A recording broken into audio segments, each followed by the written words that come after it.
Hello and welcome to another episode of The Modern Nerd. I am Sir Slice 13, I'm some merchandise. I'm GJC. and we are, as always, massive nerds. So, anyone knew that San Diego Comic-Con happened last weekend. So if you tuned into us yesterday playing Stardew, we actually started to kind of go into this towards the end of the end of the game session. So we had a little preamble yesterday, and we're going to go really deep dive into everything that happened at Comic-Con. But I would like to give a shout out to anybody who has liked and subscribed. But thank you very much. We appreciate every view, every button smashing that you guys do. So if you haven't, please like and subscribe. We really appreciate it. We need all the likes and subscriptions that we can get. Maybe we should do not that. Not just the GJC327 Twitch. Definitely follow that. Follow all of our Twitches. Sir Slice 13, merchandise over there, and follow the YouTube. It's the Modern Nerd YouTube. Just type in the Modern Nerd, probably all one word. We really appreciate it. We love it. And sound off in the comments. We want to know more about you and who you guys are. We've got next week, we'll probably be doing Thursday or Friday as usual, will be our 1 year anniversary. We had our first video live on August 5th. That was loud. Now we don't have 52 episodes up there. We've missed some weeks here and there. But if you like, go back and watch all of the listen to all of the Spotify stuff where it was just me and Dan and some of my old interviews. That all being said, getting the nitty gritty out of the way, let's get to the fun stuff, guys. San Diego Comic-Con was there. Does anybody ever do any digital tickets? Has anyone done that? No? It was working. Yeah. So, digital tickets, not for Comic-Con, but maybe I don't know. I win one for BlizzCon 1 year. I think I might have won a digital. I never got to do one. I was going to a couple years ago. Thanks, Frosty. I just don't think I did. But a lot happened, mostly in Marvel. So what we're gonna do is start with the small stuff first, which are gonna be either your like Prime stuff or DC stuff, the shows that are coming up, because those will probably be a little bit quicker. Because DC really dropped not one new trailer, technically speaking. They gave us another Black Adam one, which we're not really going to go into because you can go back and hear us talk about Black Adam all you want on one of our older episodes. We didn't have a whole lot to say about it, and it's not a whole lot of new footage. But they did give us a new Shazam trailer, which is in the same family. And we got our first look at Helen Mirren and Lucy Liu. And there's another new player in the game, and I don't remember her name, so I apologize for that. But the movie looked like a last-ditch effort. You know, I mean, what am I going to say? Like, there's not a lot going on in DC right now. It looks like the old one. I enjoyed the last one. It tugged at my heartstrings a little bit more than some other people's because it dealt with a lot of like family issues and coming up in the foster care. I didn't, but I was adopted, so it pulled at that. But it was fun. You know, the first Shazam was a fun movie, one of the better ones that they did. But again, you know, shiniest turd is still a turd. You know, but what are you gonna do? it's not a turd. I mean, it's not. It was a good movie. I think this was. I don't think it's last ditch effort. I think I don't know. They have to see how bad everything else is performing. Shazam was one of the few good things to come out of DC, and I think they're just being honest about it and saying like, okay, we're just going to keep it. It was good, and we're going to try to keep it going. And they're not trying to get too grandiose. They're just trying to tell the same story that already, you know, a continuation of what was already a pretty okay story. And I think that's, I think there's nothing else DC happening because I hope they are reassessing the fuck out of whatever they've been doing because they've been not doing so good. You might even go as far as to say is like Sony is doing better than them, which I don't know. That's an argument, which I can talk about in a minute, which we will be talking about in a moment.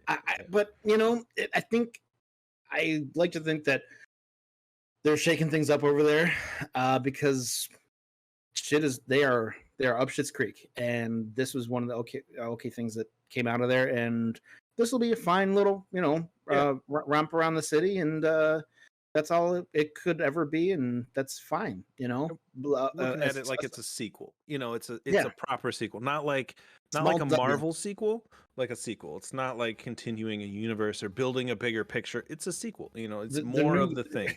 The new bars that should be set for DC is a small W is still a W. Yeah, so. it's maybe it's not a last ditch effort. For me, it kind of came off more as like almost like a why bother. I get it. Like give us a fun thing. That's cool. But like with everything that's happening with the Flash, it's like that was your reset, and now it's like, well, wait, should we just reset that? If it was me, I'd just recast Ezra Miller and reshoot the whole fucking movie. Ooh. They've done it before. Like they can't do that. Like too much money. Too far in. They did that with a what's his name movie. It's probably a lot easier. No, it's not a superhero movie, but what was it? What was his name? That guy. Kevin Spacey movie with Christopher Plummer. They just reshot the whole movie and just did it again. Well, I think this with all the Flashpoint craziness, I think they could just as easily have a post-credits scene of jumping off something else. It's not him anymore. It's this guy. What happened? You look different. I don't know what's happened.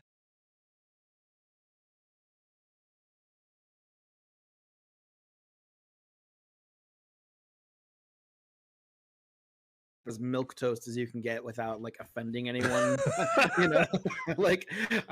It's fine. Like he's like so middle of the road that it's just like, but again, for DC, that would be a win. So yeah. George, did you like the first one? Didn't watch it. Oh really? Okay. Well, that's why I don't have anything to say on this one. Okay, all right. Zero thoughts. But my thoughts on DC, so I don't need to get into it. I think they should burn it all down with fire. Yeah, and the only good thing coming out of DC is Peacemaker. Sure. It is. We're as soon as Dan finishes it, we're gonna talk about it because oh man, it's I'm gonna rewatch it because it's so good. I think there's nothing wrong with making one-off movies. Like there's nothing wrong with that. Like if anything, you mean like Batman? I know we know your thoughts. Batman was great. Your thoughts on it, but like there's nothing wrong with doing that. Like make one-off movies. Marvel even technically did that with the Moon Knight show, where it's like this is just going to be a Moon Knight thing. It's not related. Here's just some content and have some fun. There's nothing wrong with that formula. It worked in the past. And it can continue to work, I mean, what's his name's got a new movie coming out where he's a superhero. Fucking Stallone, The Samaritan, where it's like, he's a retired superhero that gets pulled out of retirement and something like that. I saw a half of the trailer. I'm gonna watch it because I'm like, what? Just out of sheer ridiculousness, I have to see what this man is doing. Because at one point he was a fantastic writer and did some great stuff in his career, but I just want to know why this, and let's do it. Hell yeah, Stallone is a superhero. I'm all for it. So sad that their own Guardians thing didn't take off. I was intrigued to see what happened with that. That would have been fun. The other one we probably have the least to say about is there was a Dungeons and Dragons trailer. Now, historically, wrong. I got plenty to say. Historically, these movies have been B movies and god awful. Who was in this movie? Chris Pine is like, from what I saw, I didn't see the whole trailer because, again, I don't have any faith in the basis. Like the track record isn't great. So I was like, I'll watch some of it. And Chris Pine looks all right, and what they should everything. Do is a movie about people playing Dungeons and Dragons, and not a Dungeons and Dragons like. You mean a Stranger Things movie? Essentially, you're just trying to create a fantasy film using the Dungeons and Dragons name or IP, and that's what is terrible about it.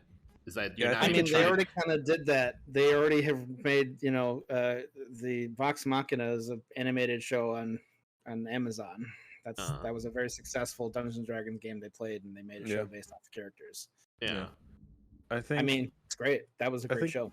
I think when you slap Dungeons and Dragons on it, there's two things that happen, and I don't think either of them are generally positive from what I've seen. Is the general masses who don't play Dungeons and Dragons immediately don't take it seriously. They're like, this is ridiculous. True. I don't give a fuck. And the people who are hardcore about Dungeons and Dragons look at it as another failed attempt at trying to make something they love on the big screen. So I think it's got a lot going against it before it even comes out. I've seen a lot of people online who are like, I've been playing this for 30 years and what the fuck is this bullshit they're trying to make with Chris Pine and all this stuff. So I mean, it's kind of like it's like the Star Wars fans of fantasy world, where it's like nothing will ever be good enough for some of them. Some of them will overlook it and be fine with it, but will I see it? Not in theaters. Will I rent it? I will. I okay. Yeah, I had those similar feelings about Chris Pine. Whatever, I'm fine with Chris Pine. I love Chris Pine. I want to go. But yeah, I think that's a great call. I was kind of like, why are we hearing Led Zeppelin during a Dungeons and Dragons movie?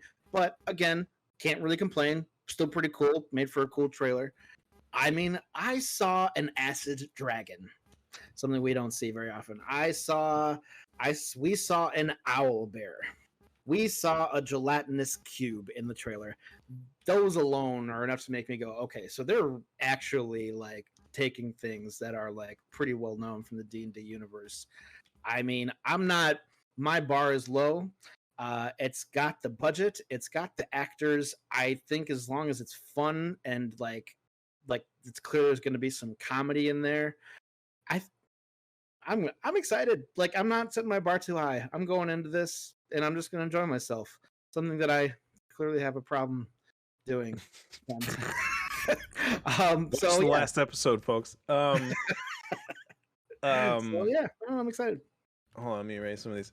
So it's funny that because there was another movie. George, I'm going to say this because I don't think you were around when we recorded this one. I think. Do you know what the highest grossing video game movie adaptation is, George? The highest grossing video game? Take a stab at it. Adaptation?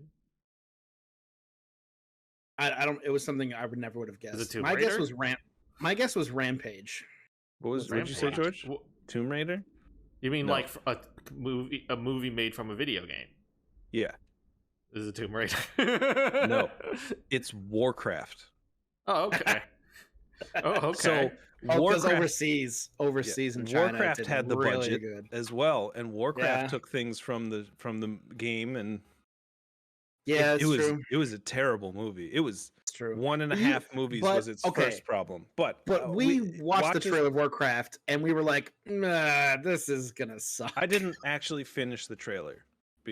For Dungeons and Dragons. Wait, did we go see Warcraft in the movie theater? Me and George went to see. I dragged Warcraft. I dragged poor George to see Warcraft in the movie theater. It was not a good movie. It definitely had things I did enjoy. All the stuff with the orcs was strangely the best part of it, but all the stuff with humans was boring as shit. Everything with humans is boring as shit. What's her name? Was in it? Oh, what is her name from Mission Impossible? Paula Patton. Yeah, they fucking did that girl dirty. That poor woman was married. I don't even want to get into it. It's so bad. I feel terrible for her. Did anybody watch the Interview with a Vampire TV show trailer? Yes, I did. Oh man.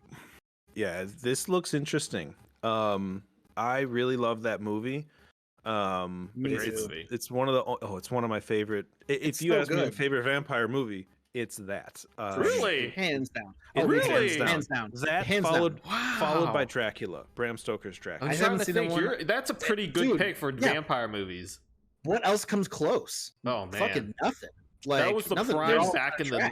You know how like vampires go through crazes, right? Everything old becomes new, witches, vampires, whatever, things like that, and like.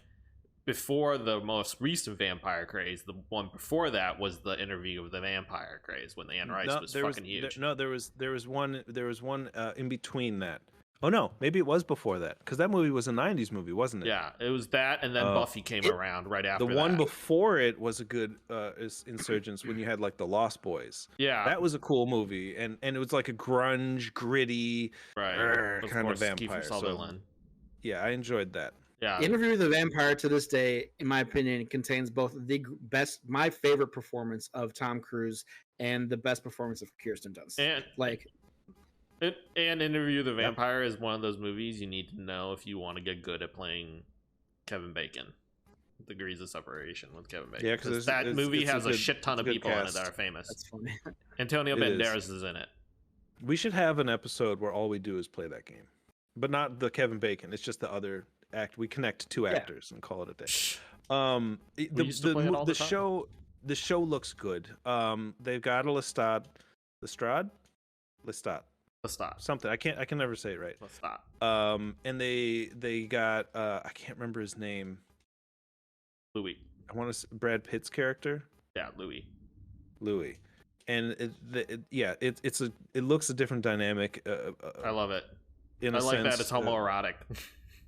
Yep, and they recast Louis as a black actor, which I can appreciate. Yeah, for the time period, I appreciate that. Especially if it's still taking place in Louisiana, and also and like the whole like, I like how it kind of leaned into a more even like not voodoo per se, but has that more of a bayou like witchcraft type feel and creepiness. Yeah, that's cool. I love it. Yeah, definitely check it out, Dan. We're gonna breeze past some more of these. I know you guys maybe aren't as into it as I am, but I love the John Wick movies. I just love them. They're my epitome of turn off my brain and just entertain me with action and fighting. And I know last week you talked about stylized fighting. And I can appreciate that because I love that fight scene in Kingsman. I think it's one of the best fight scenes up there, along with like, Matrix and like all these other like massive fight scenes. But the clean ones, when they look good too and are brutal, like the John Wick fight scenes, like I know he's like, it's so good. I love him. The trailer for the new one looks good. It just looks good. It's not like, I'm not sitting here going, this thing's going to be up for an Academy Award. But yeah, it looks like another fun romp with very little story, and just actually it looks like it has more story, to be honest, and dives into the lore a little bit more, which is cool. I kind of like that part of it. It is a little vague because it's like, oh, I'm in this assassin society. Here's a random amount of coins for everything. I need a toothpick. Here's a coin. Wait, that's the same thing as like a gun. But I don't care. Like, I'm not there to do that. I'm there to be like, show me the fight scenes, tie them together with enough in between that I'm not falling asleep in my chair. And they did that. And that's what I'm excited for. It was a little, going into John Wick 3, I was kind of like, okay, here we go. But the amount of hand-to-hand combat in 3 and the brutalness of it all really stepped it up. It wasn't all about the gun fu anymore. And I love that. I'm more about the hand-to-hand combat. And if they keep that up, I'm still in. So it sounds like fun. Yeah. George, did you watch all those movies? I didn't see the trailer. I'm sorry. You didn't? Okay. That's fine. I didn't know I was supposed to watch that one. That's all right. I'm just bringing things up. The meat and potatoes of this is going to be Marvel's plans. So yeah, I didn't even know this is like extra credit. I didn't know there was extra credits assigned. I mean, I didn't watch it either, but I can still say I'm excited for it. Yeah. Sandman, I just watched the trailer for right before this. I've seen other trailers. I read one of like the first or prologue of the comic book. I read something of it. Someone bought it for me a long time ago, and I read it, and it's an amazing, wonderful journey. And I didn't get anywhere into it. Like for what I read was like a sliver compared to what's out there, but it's I mean, come on, it's Neil Gaiman. The man's a genius when it comes to writing, fantasy and that kind of characters. And this is like his coup de grace for comic book literature. And it's where I know Lucifer came from. Yeah, and I know there's a lot of people who are not as excited about this type of adaptation because it's Netflix, first of all, and their live action adaptations are generally not great. This one looks interesting. I don't know a lot about the world. If you get a chance, watch the trailer. It literally comes out next week, August 5th. So I will be watching this. And it looks really, there's a lot of people, a lot of players in this game, and it looks cool. If you haven't watched it, watch it, and we can, touch on it later. And hopefully we can, all watch it on Netflix and see if it's something we want to discuss going forward. The two big ones before we get into Marvel is House of Dragon and Lord of the Rings, which are both very similar toned, obviously, as far as fantasy and stuff like that goes. How much which one we want to really dive into? No? It's fine. Okay. It's fine. We can save it for the MCU, but whatever you want. I don't want anything to do with Game of Thrones anymore. I am forever scarred. I have never been built up and broken down like that in any show or movie in my life. I do not want to touch that brand with a 1,000-foot pole. That's funny. Unless that shit gets rave reviews and everyone won't shut up about it, I might. It's because touch on it. Slice is a Doctor Who fan. He knows what I'm watching. I respect. You do. Hey man, I know Matt Smith's work. Matt Smith is no joke. He's legit, and that's not enough for me. Did you watch the trailer at all? I watched it for about a minute and got sad, so I stopped. Sure, that makes sense. I get it. This is a very triggery thing for Game of Thrones fans. It looks cool to me. If you were going to tell me a backstory of anything, it's this. This is like the only thing that's going to grab my attention is I think it's even pre Mad King. Is Matt Smith the Mad King? No, this is way he's before. You're talking at least like 3 or 4 generations before. Is he really? All right, but it's that house, and that's the most interesting house. Like if you were to be like, oh, we're going to tell you about House Stark. I'm like, I don't really care. Like it doesn't have a lot going on with it. I understand how people can get invested. Like what this leads up to. Like how this, but more or less how this bloodline ends, and it's not a good one. Yeah, but that's like it's an interesting they're. I mean, you could say that about any prequel in general, and like Star Wars. I don't mean because of how they know how it ends. I'm saying whether they know what the ending, like what takes place, like what happens. And it's not good. Yeah. Like I don't mean like bad decision. I mean, I do mean bad decision. I mean bad quality. I mean bad execution. I mean bad decision. I mean bad story. It's like, how do you? I don't know. That's just me. I'm gonna get all triggered again. Well, I mean, I'm just talking up to the point of the Mad King, because we don't know a lot about. I mean, I don't know a lot about anything up to the point of the Mad King. So hopefully it spans a generation or two. But it looks cool to me, and obviously, Matt Smith, I'm on board. I will watch anything. I fucking watched what's its name with watched Morbius, and Matt Smith was in it, and it was god awful in every sense of the word. And Matt Smith was fine until he became a fucking vampire. But other than that, it was bad. Yeah. I mean, there's a lot of. I think this is a thing for, and I kind of see where Smarch is coming from is that like there's a lot of how can I say it? There's a lot of franchises out there. Like it's funny to say like almost anything good, they almost always try to turn it into a sequel or squeeze the last fucking drop out of it that they possibly can, right? It's true. And The Walking Dead is like a great example of that. Ugh. Like so it's like 3 shows and now this another. This is what they have envisioned for Game of Thrones as well, is that they want to make like several spin-offs off of it and squeeze the love shit out of it. And the damage is done.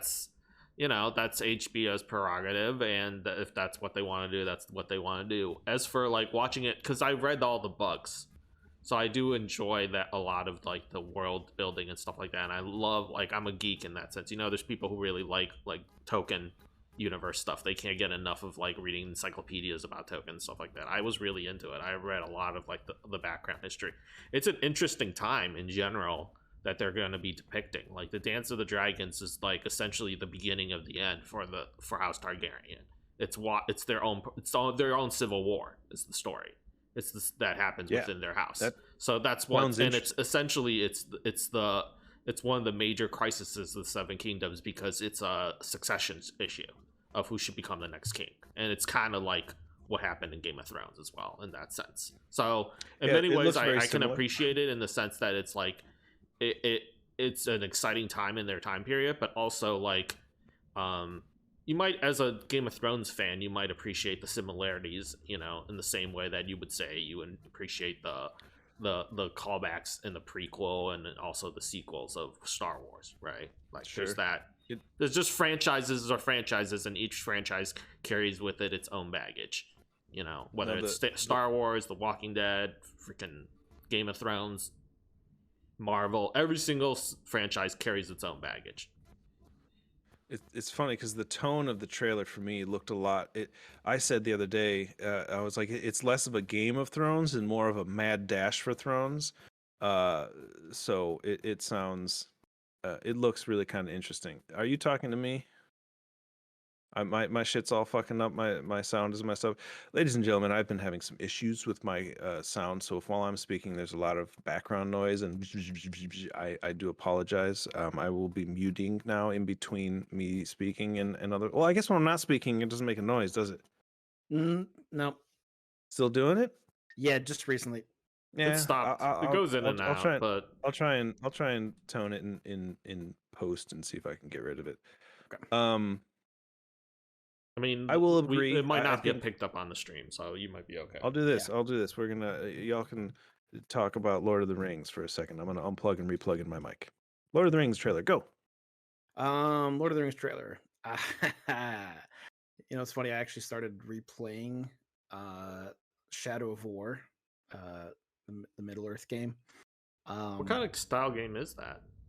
That is it. It's actually really interesting. It's kind of a lot of open combat with a small amount of stealth, but mostly it's a conquest game, and you are going around and dominating, aka mind controlling orcs, to recruit for an army to fight against Sauron's army. And you're like basically like taking you like the best part of the game is you attack different keeps and strongholds, some of which we see in the movies. And it's the battles are very grandiose and very epic. Even though you're not in control of them directly, you are still. It's very cool.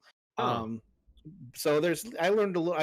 That's probably the only extension of lore that I've learned outside of the movies. So it's a little bit of extra knowledge, because holy crap, is there a lot of it feels like there's some overlap, because this is like the Rings of Power. This is about all the people that created it.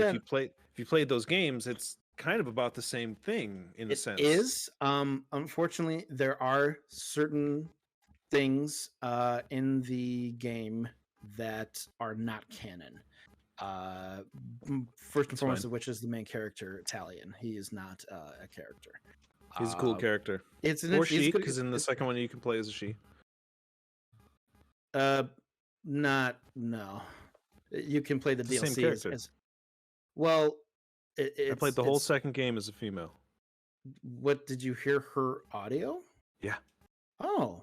You play the whole game. You can choose if it's a male or a female in the second game. You must not be able to do that until you beat the game or something, because I didn't get that option. I never played it as a guy once. Well, I gotta check this out. Anyway, that's cool. It is cool. So, Lord of the Rings. Yeah, I mean, I wish I was more privy to all of it. There's so much. There's so much in this lore, more than maybe anything we've ever talked about. Even my friend who I talked to about this, she will start talking, and it's very rare for me to just kind of like completely get lost in whatever she is saying. She'll just start saying, well, blah blah, he was the thing, and but when he went to the blah blah, he was the other. And I'm just like, you are like a few words away from speaking an entirely different language. So if I was on that side of the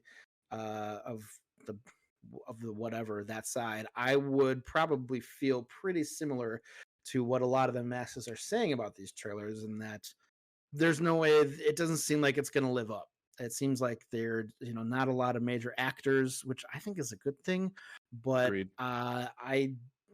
we'll see. I think for the general masses who just watch the movies, like myself, I think this is going to be a pretty okay, like at least okay show, possibly even good. I think it might be pretty good, but we'll see. I think there's a ton of pressure on this show, more than anything that comes to mind recently.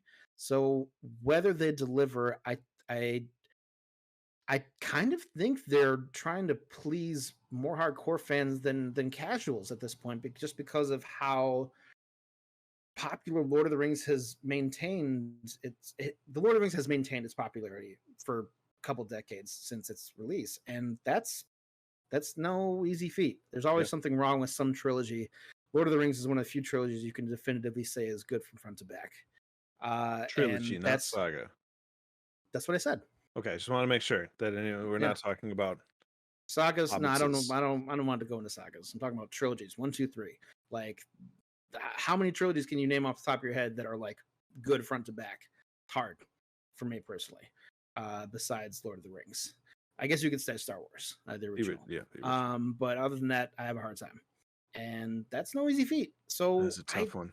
I think it's gonna be okay. I'm excited. I look forward to learning more. Personally, someone who doesn't read anything, like I look forward to just learning more about all of the lore, and that's my main takeaway. It's a kind of educational purpose for me. So it's exciting new adventure to kind of let everyone else who didn't read learn more. I'm on the same boat as you. I agree. I couldn't agree any more than I already do. But I come from a weird place. I didn't read any of this stuff, but my grandparents did. So if you walked in, you'd see like I have this crazy ass collection of like first and second editions of the books and the some Millionaire and whatever it is, and I have these like porcelain figures and like all these cool things because my grandfather was like hyper into this shit and really loved it. Like I've got a Newsweek article from when the movie came out and all that. Like he collected like all this stuff, and I made sure to keep it because I think someone was gonna not care about it as much, and so I've got all these cool things that I've never read, so I don't know a lot about it. And I'm not going to read the ones I have because they're collectibles. And do I really want to take the time to dive into something that dense in like a book form? I do audiobooks, so that would take up like all the time of the day to get through everything. But like this is a cool way for anyone who hasn't and new fans to gain access to some more lore and history of this, because it is one of the richest histories of anything out there. These books are old and they have a lot in them, and they're really, really cool. So I just think that this is a good way to do it, and I'm excited. And I think we talked about it. If you want more, go watch George's Twitch from last night about at the end of our Stardew session. We had a nice little short combo for it. I think we should move into the bulk. Yes. Well, what does George think? Token. I'm just not that hardcore of a Lord of the Rings fan. I don't know. People really, really love Lord of the Rings. Like I know like Slice is all about like cranking it up to 11 and listening to that trilogy extended version, like I'm just not like, I think they're good, but I'm not like a crazy hardcore Lord of the Rings fan. Yeah, I've watched it a bunch of times. The trailer looked cool, and I know I have mad respect for like the deep world that is built in the anthology that is the Lord of the Rings. Let's get to the things George is into. I feel bad. Let's get to the Marvel trailers. We're good. I was going to say that regardless. San Diego Comic-Con, Kevin Feige hopped on stage and gave all the nerds everything they wanted to know like all the questions we've had in Phase 4, he basically was like, okay, shut the fuck up, here's what's coming. Like, this is what we're doing, you fucking assholes. Like, it kind of felt like that to a sense, because he's like, look, yes, fine, we'll call it the multiverse saga, all right, you jackasses, even though we already told you what Phase 4 was. Like, I can find an old picture of the Phase 4, and it ends exactly where they say it's going to end. In fact, we have more things in Phase 4 than what they originally announced, which I think is hilarious. So Phase 4 officially ends in like 2 months, July, August, 2 or 3 months in November, I think, with Black Panther, Wakanda Forever. And man, this trailer was like, I have chills. Like, I feel like the director and I got a teary-eyed and writers, like, it hit hard. They're really doing justice. I didn't think it would Chadwick hit that Boseman. hard, because he has been gone for a while now, you know. Yeah. And you know, I've come to live with that you know, I'm never gonna see him on screen, at least in Nothing New, ever again, you know. And like, something about the tone of it was like, it just like hit, like, kind of, it's sunk in more than anything else, you know. And he's been gone for a while now, so I think, yeah, you're right, it really did do that justice, just like for the tone from the beginning and like the first scene of it, you know. And like, yeah, despite all the music was the music was also very like, oh man, heartfelt, you know. It felt like they're not just like, okay, we have to move on. Like, this was someone in Hollywood that everybody loved, you know. And he worked his ass off to the very end, which is the most noble things, because he did all these extra movies to get money to leave for his family, which is like that's just fantastic. And so you can really see that they did not take that lightly, and that the tone of this movie, of the trailer at least, is paying a deep homage to the man, Chadwick Boseman, who, you know, embodied this character. And we got a lot in this trailer, which, you know, you get that the key moment, there's a couple of other key moments, but the key visual that everyone's taking away from is that the mural that they have in there, just like they had for like Tony, when Tony passed away. But this hits harder because it's, you know, it shows that they're showing that the character has passed as well. So we're going to learn what happened off screen in between Endgame and now. And you know, there's going to be that little bit, and you can really see the emotion in I can't remember her name, Angela Bassett's character, when she's screaming like, I have lost my family and now you're trying to take this from me. Like, it just, you know, it was not so much about like the character, yes, but you could see that they were very much a family filming this. Like, I think one of the, I guess, the bright silver linings that came out with his passing, with Chadwick Boseman's passing, is that this gives a chance for the women in this cast, who the majority of the people around him are women, if you think about it, from the first film. But the majority of the cast, like the supporting cast, is women. The Dora Milaje, if you haven't noticed, there's not a single male in that guard. It's all females. So like this and Suri, his mother, all these supporting actresses, his girlfriend, they're all, like, his whole entire cast is mostly female. So the one silver lining with his passing is that this gives his supporting cast the chance to step into that spotlight. And nothing, the way you said, like with Angela Bassett, nothing could have given them that undertone and that highlight better than when Angela Bassett like said that her lines in the trailer. I think it really gives everyone from Letitia to Angela Bassett to everybody in the cast that's been lifting up that franchise, aside from Chadwick Boseman, like a chance to like shine. And I think that's like, you know, that's something that's not seen in Hollywood, especially for women of color. Agreed.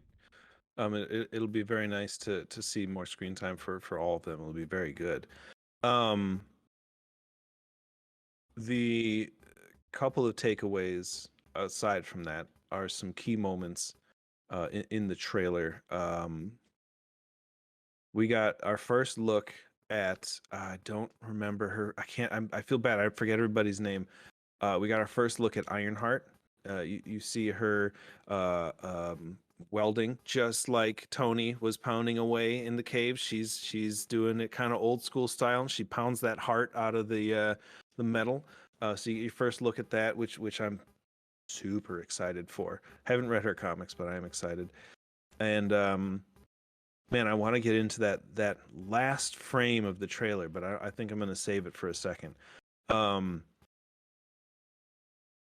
No, I'm going to do it. You see, the last second of the trailer, you see the claws. You see the suit. You see someone in the Black Panther suit.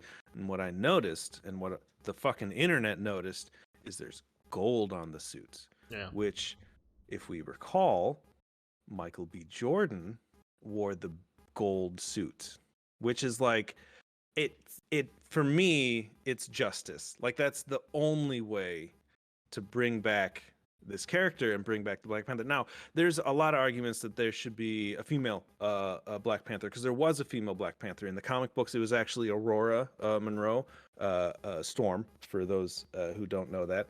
And I think Shuri took the mantle at one point.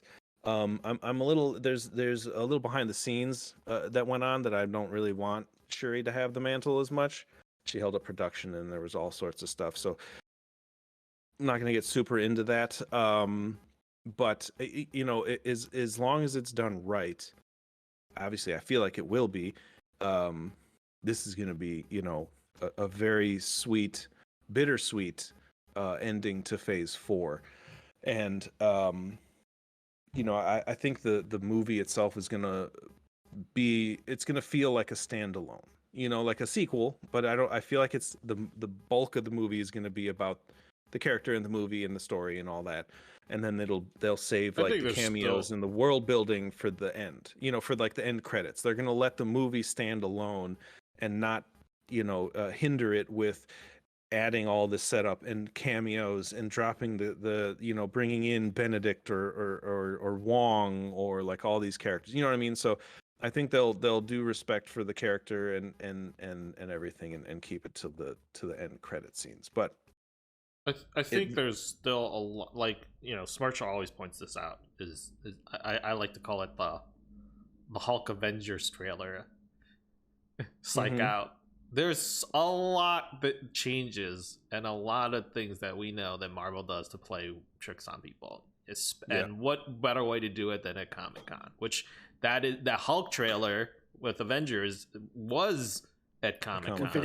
Infinity War trailer. Yeah, that Infinity War trailer was at Comic-Con. So things that you see should be taken with a slight grain of salt, despite how beautiful that trailer was. Second of all, there's more than one interpretation of what we're seeing in that last frame. Whether that's Michael B. Jordan, questionable.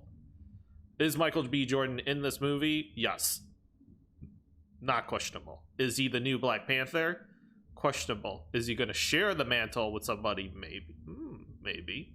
How is like a Shazam style, family of Panthers? Yeah, a family of Black Panthers. Who knows?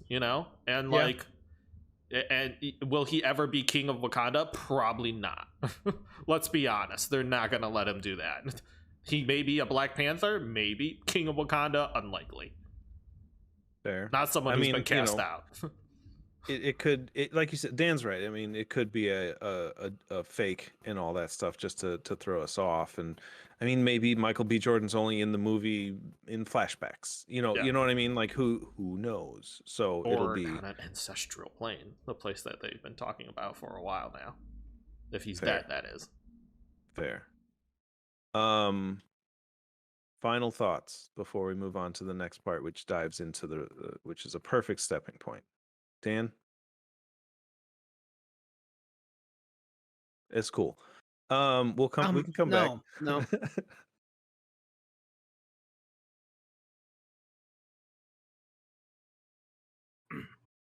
I'm sad. Yeah.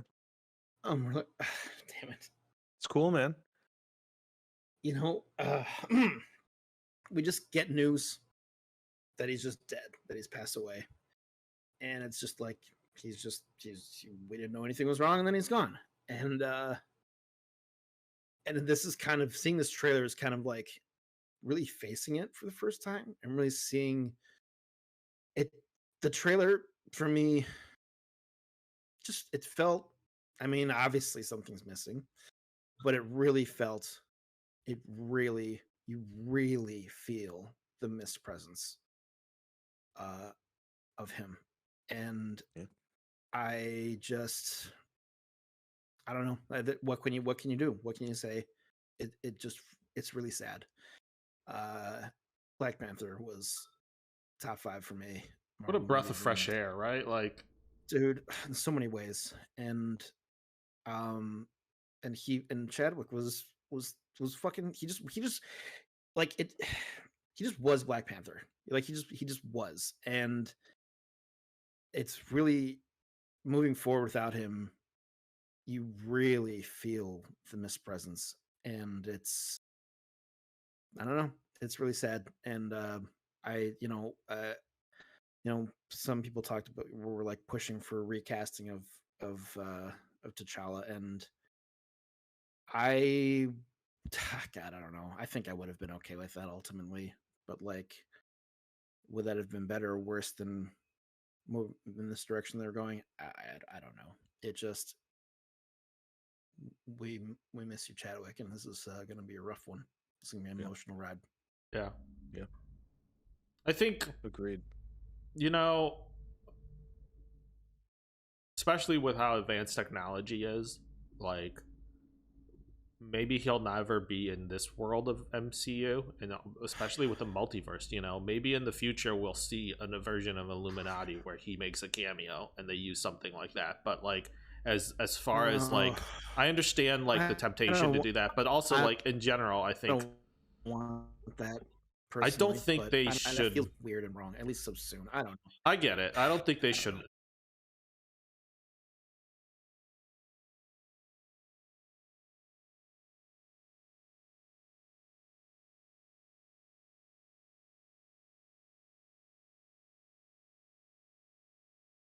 More fine with this than anything. I'm okay with this decision. I'm more okay with it only in the reason that it's clear that this movie is going to be an homage to Chadwick Boseman, and that's I like that. So, yeah, that's what makes it okay, as long as it's being done respectfully, and it looks like it is. So I'm not gonna like be upset about the fact that they're gonna do that. Like, yeah, no, I'm not. Wakanda Forever. Yeah, Wakanda Forever. Okay. It's awkward segue. Let's do it. The last prediction, I think. I don't know what they're going to do with the end credits of that one. I think it'll be interesting. My thought is, and it'll be rough to do. I want to do it, and it'll tie in more later. Would be like Storm. That's the perfect point to bring her in. We didn't even talk about the other part of this movie. Hello, Namor, ladies and gentlemen. Oh my God! Right? Did you right? This is the first viewing. I'm actually King excited of the Sea. I like Namor, and Namor, and as someone pointed out, as mutants. Yeah, and I would, and on record, spread it around. Namor has been around longer than Aquaman in the comics. You heard it here. Yeah, I know Tim knows, but people are like, Aquaman ripoff. Like, actually, no, probably not. Other way around, most likely. And at least they had like a name for him and not fucking Aquaman. Before Jason Momoa like made it this version, Aquaman was pretty much like laughed off everywhere. Other than the comics, there was a great comic book run when they did a relaunch before the movies came out, and fucking Aquaman was cool. It was super cool. It was badass. Cool. He was no longer the laughing stock. So I will say he has a redemption before Momoa. Namor has a more interesting. The Deep is pretty awesome. Jesus. Yeah, sorry to interrupt you, Dan. I'm happy that with the changes that they made. I wouldn't agree that Namor or anyone from Atlantis would be white. So I'm glad that they went in a completely different direction, because it's too many white people in the world. Yeah. So it looks cool, and they kept it like very tribal looking, and because there's always the old theory of that Atlantis was a city and it was sunken and everything like that. So it came from somewhere and roots in a society, and then it went underground. I don't know. I can't remember if that's where this. It's not going to be called Atlantis. I know it's not Atlantis, but it's the same fucking thing. For argument's sake, for lack of a word, just saying. they can't. I don't think they can say Atlantis, but that's probably why. I don't know. But it looks cool, and he'll because Namor's always been that walking the line. Like, he's a ruler. He's basically what Doom would be if he wasn't evil. Like, you know what I mean? Like, they're both the same archetype of like, I am in control. I own this country. This is my world, and you won't fuck with me. Doom took it to a whole new level where he was like, no, fuck you, I'm better than everybody, and I will show you. Whereas Namor was like, fuck you, I'm better than everybody, leave us the fuck alone kind of concept. So he's got that cool balance where he's like a badass, where he was originally introduced as a villain and then became, a part of Earth 616 Illuminati, and like a well-respected and great ally for the surface dwellers and the good guys and everything. So knowing that, I'm excited to see more of how they make that turn and bring him back around. So that looks super fucking cool to do, and it opens up so many more possibilities. I'm gonna move forward because we're sticking too long. 2023 looks to be a really fun year for me. You got Wasp, Ant-Man and the Wasp: Quantumania, where we get our first look at Kang. Like, there's a rendering of Kang as Kang. No more of the He Who Remains stuff, and it's the same actor, and it looks cool. And they recast Cassie. I think it's a recast of Ant-Man's kid, even from Endgame. So, and I know this actress. She was in Pikachu, Detective Pikachu, and it was ridiculous. So, and she's done other stuff. So I think they made a. She was in *Halt and Catch Fire*. Yeah, I mean, like, I don't care that they recast a super minor character, and that's fine by me. But she is, what is her name? Like Stinger or something. Peyton, no. Catherine Newton is her name. I don't remember her character's name, but it is more comic accurate, which is nice, because that movie has done a pretty good job of keeping the costumes fairly close to comic accurate. But it's our first look into, Kang, which is going to be the big bad for the rest of the show. We saw like the introduction of He Who Remains, and like the explanation of the multiverse and how his other counterparts are less cool than he is about things. And we're going to kind of see it.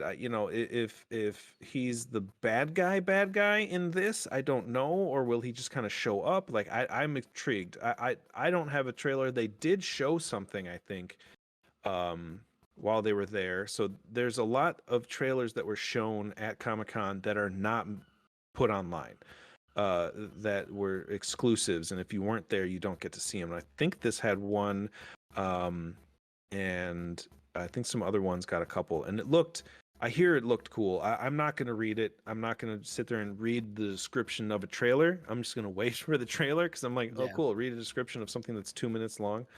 But it's going to be, the first implication of the rest of the MCU, of what we're building towards, which was announced in 2025. 2024, we get the Fantastic Four, which again ties into Namor. For anyone who hasn't read the comics, I'm gonna spoilers, and they may not do it in the movies. Namor and Sue Storm have, like, they almost get, I think they get married at one point. There's a whole thing, or close to it. They have a whole history and all this stuff, which is super cool. But you've got the Kang Dynasty to kind of skip from the beginning to the end, and we'll fill in the meats and potatoes. Like, they've announced Kang Dynasty in 2025. They put the Avengers logo back up on the screen, because at one point Kevin Feige was like, we're not going to have any more Avengers movies. Now he's backtracked on that and said, well, okay, we'll have some, but it's going to be like not like we did before. We had one every year in between phases, but now we're just going to put it at the end and give you a couple. And we're getting a Secret Wars movie, which is it a Secret Wars? What's the other Avengers movie titled? Avengers: The Kang Dynasty. Does that come Avengers before Secret Wars? Yeah, Kang Dynasty. Kang Dynasty comes first, May 2025, and then Secret Wars is November 2025. Yeah, it makes sense. Whoa. Yeah, because now that's how it works. From what I've seen, is they're not doing. They can't. They're not doing the original Secret Wars, which I look up because I have Secret Wars number 8 from 1984 with the original introduction of Spider-Man's black suit, which is like the most iconic thing on the face of the fucking planet. Well, because they don't own. They've already introduced Venom, and it's stupid. Oh, we're not getting into that. I don't know, but why can't they? Venom in that universe. I think they introduced a little speck of how it got there is not from space, but instead from an alternate universe, and now the little speck of black suit is there, and it's gonna. What they're doing? Why can't Spider-Man what they've officially Venom? announced that they're doing is this is based off of the new Secret Wars. There was a Secret Wars that came out like 5-10 years ago. Yeah, but maybe even sooner than that. That's what this is based off of. It's not gonna be. It's very possible they're gonna try to put like more than one based off of his like I feel like the main story. Sure, I get it, but they are gonna mix shit together, and I don't know, but because of the way that Spider-Man is such a big character inside their franchise overall, I wouldn't be surprised if they do throw that in there. Like it's just because I don't think they're going to. I really don't think they're going to do that. I think it's going to be in his next movie, which isn't even announced. That makes sense. So I don't know. It'll be it's because of the way the world is with Sony and Marvel. It's because Venom has his own, like Sony owns Venom. You know what I mean? Like that's going to be one thing that they don't really get to play with too much because of the deal they made. So I think unless they renegotiate the deal or outright buy Sony, I don't think we're going to get that origin story, which is unfortunate for because it's the better one. But the big shock, not the big shocker, Quantumania, and then in spring of 2023 you get Secret Invasion, Guardians of the Galaxy, Echo, Loki season 2, The Marvels, Blade, Ironheart, Agatha Coven of Chaos, Daredevil Born Again, Captain America NWO, and Thunderbolts. That's phase 5. I think the noteworthy ones to talk about, we've talked about a little bit about Echo and what we're going to get into because of the Netflix shows. There was a trailer for Echo, and they talked about, and like they showed all kinds of stuff, and there's I refuse to watch it or refuse to read about it because I'll watch it when it comes out. I still want to know what they're going to do with Secret Invasion. It just, to me, it doesn't make sense because they already seem to have made the Skrull the good guys. I just don't. I was thinking about this. I think that's like their double bluff. Like it's so we kind of like lower our guard a little bit. Like, but I think it's not going to be as cut and dry as we are Skrulls. No, it's a breakaway faction that's taking. It's going to be like that's what I was thinking too. I think they're going to be. If you think about it, yeah. Go ahead, Dan. I think they're going to be pushed to a breaking point, and it's going to them from their perspective. It's like we don't have any other choice. Like we've been persecuted and our life's been hard enough. Like this is us taking back our power, kind of thing. And there'll be a little more of a sympathetic villain type. That's what I think. I think that's where they're headed. I think that what it is that the Skrulls that we have come to know are actually like a smaller breakaway, like of a larger Skrull nation. That they're actually like peaceful Skrulls. Yeah, they're actually peaceful Skrulls, and they've been peaceful, and they're like, they're part of like a smaller faction of the larger nation of like Skrulls from an even more distant place. And those people finally found like our neighboring galaxy and are now finally making their way here and invading us. So yeah, I mean, I think that actually sounds about right. That's where I was leaning towards. It's scroll on scroll fight. It's not a necessarily all because the whole concept behind it's not going to be black and white like that. I think it's scroll on scroll crime. The whole concept behind Secret Invasion was it's a secret. Like we didn't know that they've infiltrated us for the last 15 years. You know what I mean? So I'm excited. I wouldn't be surprised if a show. few good guys took over. Obviously, we already know they've taken over a few like agents of S.H.I.E.L.D., quote unquote, or sword agents positions already, so we know that. But I wouldn't be surprised if some of them end up taking other positions and be like, dude, we're the good guys, we took over this guy's body because we knew the bad Skrulls were gonna try to take over this guy's body, so we replaced him first. Like, you know, like super interesting to protect him. Like, I read the comics. That was one of the last big crossovers that I read and actually enjoyed. And it was what they were able to do is essentially reset these characters, because it wasn't just like we're starting over. It was what we've seen and known that these people have done, they didn't do. These people were finally released. They were like not killed, they were captured and used to continuously harvest memories from, and able to then sneak in, and then the good guys all get replaced. Like Iron Man was a Skrull at one point, but Tony comes back and helps fight the evil Skrulls, and so it's a way to be able to like reset some of the characters, and kind of you can literally bring back Robert Downey Jr. for a cameo or something, as like, oh, he's not dead, it was a Skrull that I don't know, they're probably not going to do that. I hope. But like what I'm saying is like they can reset characters, maybe Widow isn't dead. There's just a lot of things they can do. There's a lot. I don't want to spend too much time on Secret Invasion.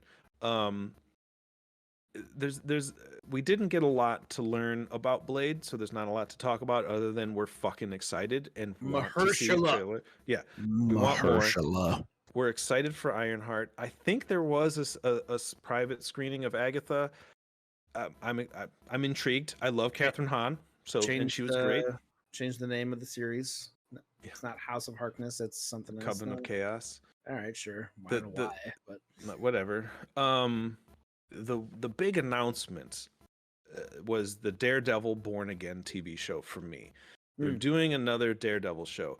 The biggest thing came like a day or two afterwards, is they announced it's going to be 18 episodes.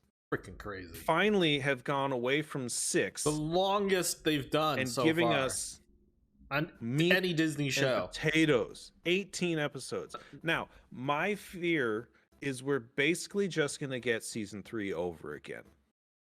I'm assuming, it sounds like from what I've read that the story, he's born again. It's exactly what fucking happened in season 3 of the Netflix show. So I don't know what they're going to do. Are they going to keep it like, I'm assuming that's all canon and that happened, but they're basically just rehashing the formula and giving us more.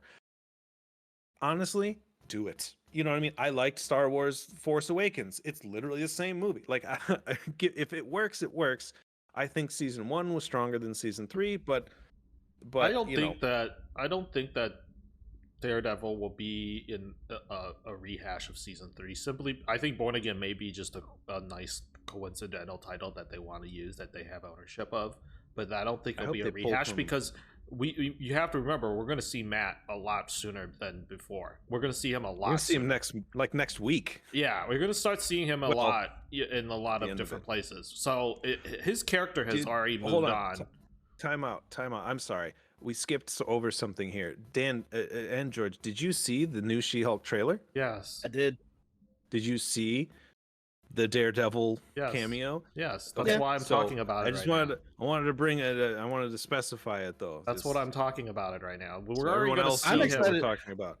I'm excited for Hulk and She-Hulk. I get that everyone's losing their mind over Daredevil, but that he's going to be in that show for like a smidgen. Like so. We didn't even see a Daredevil trailer. He's wearing the yellow. Did you see that he's got hints of yellow in the uniform? Yeah, like for his original costume was yellow. It's just a great homage. Oh my god, yellow in the costume. Stop. I love Daredevil. Presses. I read I love Daredevil too, but he's it's good. It's fine. Yeah, whatever. Go on, George. Sorry, I just wanted to specify that it's.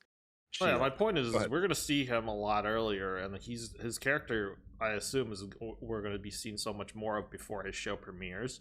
So I don't see him being in the same place, like character-wise, that he was in in season 3 or whatever the last time we saw him, because it's not it's the same character, but he's not the same person. A lot is going to happen to Matt Murdock in the next few years before he gets his own show. Like, we know we're going to see him in She-Hulk. We know we're going to see him in Echo. I would put money that we're going to see him in the Marvels on the big screen. If not the Marvels, Blade. He has a lot of ties with Blade. So, he's going to be the one that pops up. Wong was the movie person that pops up everywhere. Daredevil's the TV show person that ties the rest of the threads together. Cool. Which is cool. Daredevil is cool. Can we say what's with... I get what they're doing, but with Captain America New World Order, but like all I could think about was NWO.